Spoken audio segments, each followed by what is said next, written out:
ఉన్న బంగారాన్ని విడిపించి ఆ రోజు ఆన్లైన్ రేటుకే మేము కొంటాం. Sharma gold company. నమస్తే, వెల్కమ్ టు సుమన్ టీవీ.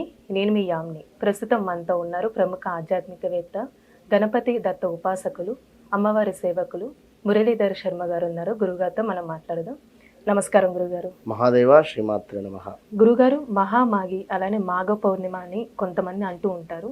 అసలు ఆ రోజు విశిష్టత ఏంటండి? అసలు మనం ఎలాంటి నియమాలు పాటించాలి ఆ రోజు? ఎక్కువ మాఘ మాసంలో మనకు వచ్చేటువంటి పౌర్ణమిని మాఘి పౌర్ణమి కానీ లేదా అలా రకరకాలుగా అంటూ ఉంటారు. ఒక్కొక్క ఏరియాకు సంబంధించి ఒక్కొక్క రకంగా పిలవడం జరుగుతూ ఉంటుంది. పర్వాలేదు, తప్పకుండా కూడా. అసలు ఏ పౌర్ణమైనా కూడా ఒక చిన్న రెమెడీ చేసుకుంటే సరిపోతుంది. ఒకటే, ₹1 ఖర్చు లేకుండా.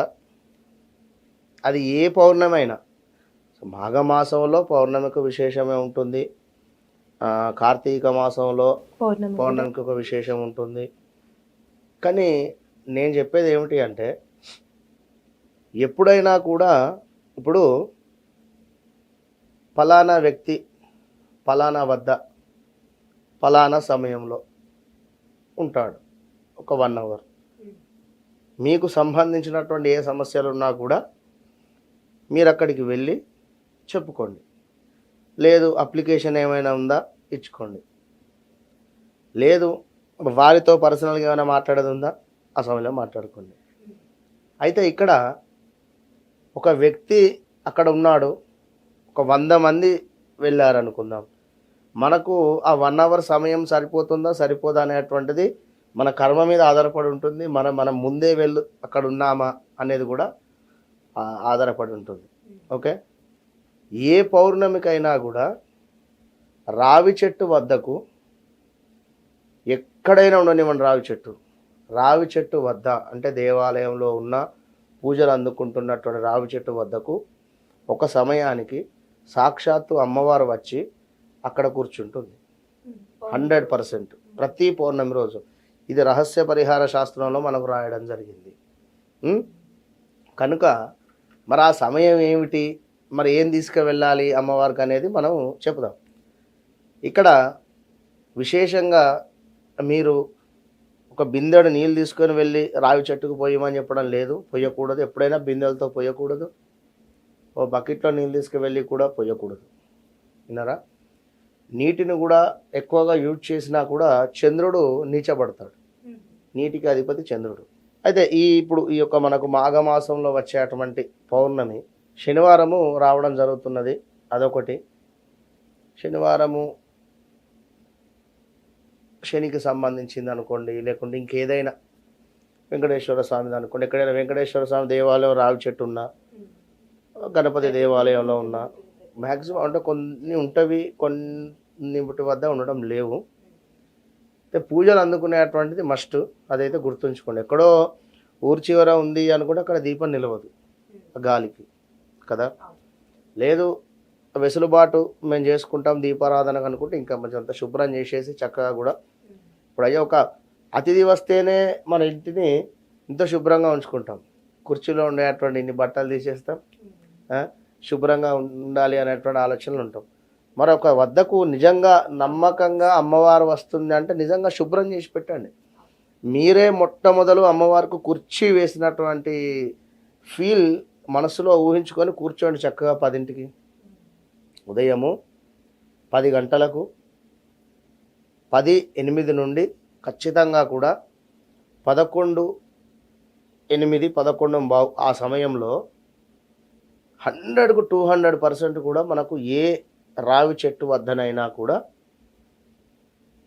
మనం చెప్పినటువంటి సమయంలో అమ్మవారు అక్కడ కొలువు తీరుతుంది అని సాక్షాత్తు అమ్మవారే మనకు పురాణ గాథల్లో చెప్పినటువంటి విషయము.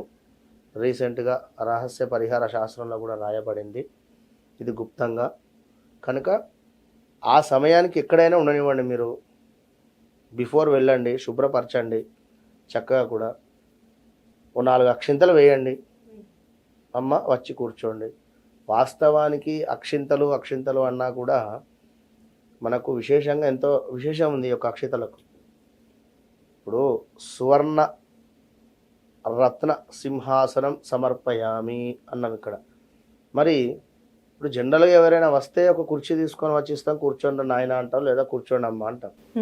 కానీ మరి సాక్షాత్తు ఆ యొక్క భగవంతుడు కానీ అమ్మవారు కానీ వచ్చినట్టయితే అంటే వారు కోరుకుంటారు అని కాదు అక్కడ.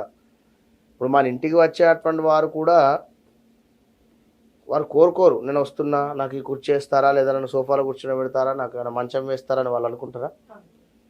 మంచి మనసుతో వారు వస్తారు, ప్రేమగా వస్తారు. ఇప్పుడు మీరే ఉదాహరణకు ఒక అమ్మాయికి వివాహం అయ్యింది, వారి తండ్రి గారు అమ్మాయి వద్దకు వస్తాడు, ఇంటికి వస్తూ ఉన్నాడు అనుకుందాం. ఏం ఊహించుకుంటాడు? నా కూతురు నన్ను ఎట్లా మర్యాదించుతుందో నా కూతురు అనుకుంటారా? తన కూతురే కదా, తన కూతురే కనుక ఏది ఉన్నా తనకి వాళ్ళకి ఇష్టమే. చాప వేసి కింద కూర్చోబెట్టినా కూడా సంతోషమే కదా కూతురింట్లో. కొడుకైనా అంతే, ఉదాహరణ చెప్తున్నా. కనుక మనమందరం కూడా ఆ యొక్క అమ్మవారికి పిల్లల లాంటి వాళ్ళం. కనుక అమ్మవారికి సువర్ణ రత్న సింహాసనం వేయలేము కనుక 4 అక్షింతలనే తల్లి సువర్ణ రత్న సింహాసనంగా అనుకోండి అనుకొని ఆ 4 అక్షింతలు వేస్తాము. అక్కడ పత్తితో చేసినటువంటి వస్త్రం ఉంచుతాము, తల్లి వస్త్రం ఉంచుకోండి అని. అటు పిమ్మట కాళ్ళు కడుక్కోవడానికి కానీ, చేతులు కడుక్కోవడానికి కానీ, ముఖం కడుక్కోవడానికి కానీ ఒక చెంబులో నీళ్ళు, అందులో ఒక పుష్పం వేసి అక్కడ పెడతాం విన్నారా. అటు పిమ్మట కాస్త అలంకరణకు కుంకుమ, గంధము, పసుపు ఎట్లా ఉంటే అట్లా అక్కడ పెడతాం. మీరు ఎట్లన్నా రాసుకోండి అమ్మా అని. మనమైతే రాయలేం కదా, ఎవరికైతే ఎవరి మేకప్ వారిదే. కనుక అటు పిమ్మట ఓ 4 పుష్పాలు. ఏమిటి, ఇప్పుడు ఎవరితోనో పని ఉంది మనకు, వారిని అయితే పొగడాలిగా. మీరు అట్లా, మీరు ఇట్లా, వీరికి ఇట్లా చేశారట, మీరు గ్రేటు, అట్లా ఇట్లా అని చెప్పి ఎట్లాగో ఎదుటి వారిని మనం పొగుడుతాం. మరి ఇంతటి జీవితాన్ని మనకి ఇచ్చింది, కాళ్ళు, చేతులు, కండ్లు అన్నీ బాగానే ఉన్నాయి, తిన్నది అరుగుతుంది, గంటన్నర 2 గంటల చాలు. తిన్నది అరగని వారు ఎంతోమంది ఉన్నారు ఇక్కడ, కాళ్ళు చేతులు లేని వారు ఎంతోమంది ఉన్నారు, కళ్ళు లేని వారు ఎంతోమంది. ఇంకా చెప్తున్నా ఉదాహరణకు, అన్నీ బాగున్నాయి కనుక ముందు దీనికి కృతజ్ఞత భావం అనేటువంటిది అమ్మవారికి చూపించాలి. ఫస్ట్ ఇది, నాకు ఎలాంటి ఇబ్బంది అనేటువంటిది మీరు ఇవ్వలేదు, మనీ రిలేటెడ్ ఇచ్చింది అనుకోండి, తర్వాత అది విన్నరా, అర్థమైంది కదా నేను చెప్పి. నా శరీరానికి సంబంధించి కానీ, నా భర్త శరీరానికి సంబంధించింది కానీ, మా పిల్లలకు కానీ అందరికీ కూడా ఆరోగ్యంగా ఉన్నాము, సంతోషము అమ్మ. ఇవన్నీ అమ్మవారికి అంటే ఇవన్నీ కూడా నేను విషయం ఏమిటంటే, ఇప్పుడు 4 అయితే పొగుడుతున్నాం కదా, అదేవిధంగా అమ్మవారికి 1000 నామాలు ఉన్నాయి. 1000 నామాలలో ఒక 11 చదవండి. ప్రకృత్యై నమః, వికృత్యై నమః, ఏదో ప్రకృత్యై నమః, వికృత్యై నమః, లోకజనన్యై నమః, కాదు ఇట్లా పొగుడుతూ అమ్మవారి అక్క నిజంగానే ఉంది అనుకొని ఫీల్. ప్రకృత్యై నమః, ప్రకృతి మొత్తం నీవే. ప్రకృత్యై నమః, వికృత్యై నమః, మహాశక్తియై నమః. ఇట్లా ప్రతి 108 నామాలు ఇట్లా మీకు చదివేటువంటి ఓపిక లేదు, 11 చదవండి విన్నారా. చక్కగా అగరబత్తులు ముట్టియండి, 100 కొన్ని వేల అగరబత్తులు రకరకాలు వచ్చినవి. సరే ఏదైనా రానివ్వండి, మీరు ఏం చేస్తారు అంటే శాండిల్వుడ్ రిలేటెడ్ అగరబత్తులను ముట్టివ్వండి.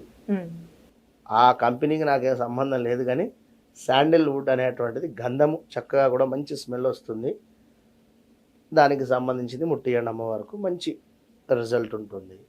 అటు పిమ్మట నైవేద్యం మీకు తోచింది, పరమాన్నము లేదా 2 చక్కెర బిళ్ళలు, మిశ్రీ అంటారు, లేదా కిస్మిస్, బాదం, వాటెవర్ ఇట్లా ఏదైనా, సేమియా, చక్కగా పాలతో చేసింది. ఇంకా విశేషము అమ్మవారికి పాలంటే ఎంతో ప్రీతి కనుక పాలతో చేసినటువంటి ఏదైనా పదార్థాన్ని నివేదన చేసి అక్కడ అమ్మవారికి చూపించండి. కళ్ళు మూసుకోండి, నిజంగా అక్కడ అమ్మవారు ఉంది, తింటుంది అనేటువంటి ఆలోచన చేసుకోండి. ఒక ఊరిలో ఒక చిన్న కథ ఇక్కడ నాకు జ్ఞాపకం వచ్చింది. ఒక ఊరిలో ఇది నిజంగా జరిగింది, ఇప్పటికీ ఉంది. ఆ ఊరు కానీ కర్ణాటక వద్ద. అక్కడ ఒక ఊరి చివర ఒక పాడుబడ్డ దేవాలయము, దానికి ఆల్రెడీ తలుపులు వేసున్నవి.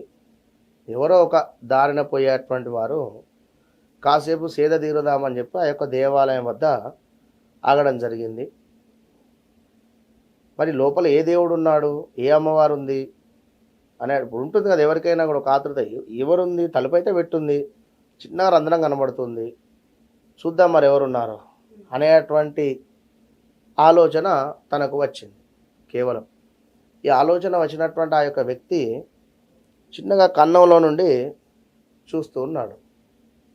సాక్షాత్తు అమ్మవారు ఒంటి నిండా నగలతో విశేషంగా బంగారు పంచములు, మన బంగారు ప్లేట్లు, ఒక నలుగురు అమ్మవారి కింద ఉండేటువంటి వారు అక్కడ కూర్చొని అందరికీ కూడా బంగారు అరిటాకులు అట్లా అందరూ కూడా ఉన్నవి. అందరూ కూడా భోజనం చేసేటువంటి సందర్భంలో తింటూ ఉన్నారు.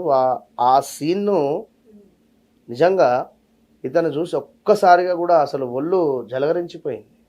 అంటే తను స్వయంగా చూశాడు, ప్లస్ అసలు ఇట్లుంటుందా అనేటువంటి భావన. అంటే తన మనసు అంత మంచిది, ఎవరికి చెడు చేయనటువంటి మనిషి.